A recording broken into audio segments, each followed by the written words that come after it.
For thousands of years, every morning and evening, Jewish people have prayed these well-known words as a way of expressing their devotion to God. They're called the Shema.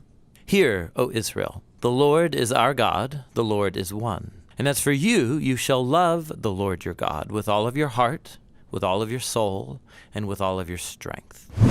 We're going to look at the fourth key word in this prayer, heart, which in Hebrew is sometimes pronounced levav, or more often in a shorter form, lev. Now, different cultures throughout history have had different conceptions of how the human body works, and this is also true of the ancient Israelite writers of the Bible. They knew that the heart was an organ in the chest that sustains life. There's mention of a heart attack in the Bible, Naval, whose heart died inside of him and he became like stone. But the biblical authors talk about the heart in many other ways that might seem strange to modern readers, and that's because these Israelites had no concept of the brain or any word for it. They imagined that all of a human's intellectual activity takes place in the heart. For example, you know with your heart in the Bible. Your heart is where you understand and make connections. In the book of Proverbs, wisdom dwells in the heart. And your heart is what you use to discern between truth and error, like Solomon did when he was king. So the heart is where you think and make sense of the world, and it's where you do more. In the Bible, the heart is where you feel emotions. You feel pain in your heart, like Hannah did when she couldn't have any children.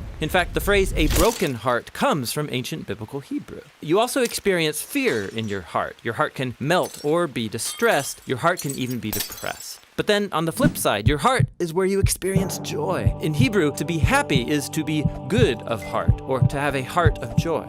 So the heart is the generator of physical life. It's also the center of your intellectual and emotional life, and there's more. In biblical Hebrew, the heart is where you make choices motivated by your desires. So David had it in his heart to build a temple for God. Your heart is where your affections are centered. They're called the desires of your heart. And if you really want something and go after it, it's like what Nathan said to David, whatever's in your heart, go and do it. So then, in the Bible, the heart is the center of all parts of human existence, as in the well-known proverb, guard your heart, because from it flows your whole life. Now, the prophet Jeremiah believed that the human heart was fundamentally broken. He said, the heart of a human is deceitful above all, irreversibly sick. Who can even understand it? He had watched a whole generation turn away from God. They started sacrificing their children as if that were a good thing. So this is why, in the imagination of the Hebrew prophets, the only hope for humanity is the total renewal of the human heart. Moses predicted that if Israel was ever going to love their God, their heart would need to be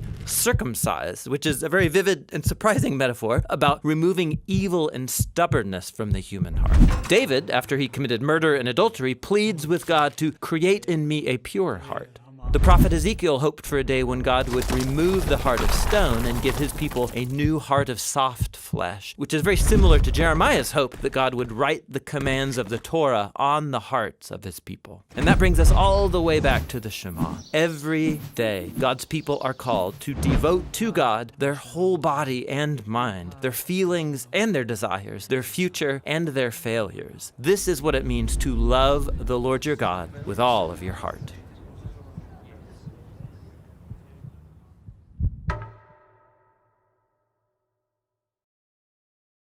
Thanks for watching this Bible Project video. We have a lot more word study videos coming down the pipeline. If you heart this video, you can help us make more, and you can do that at thebibleproject.com.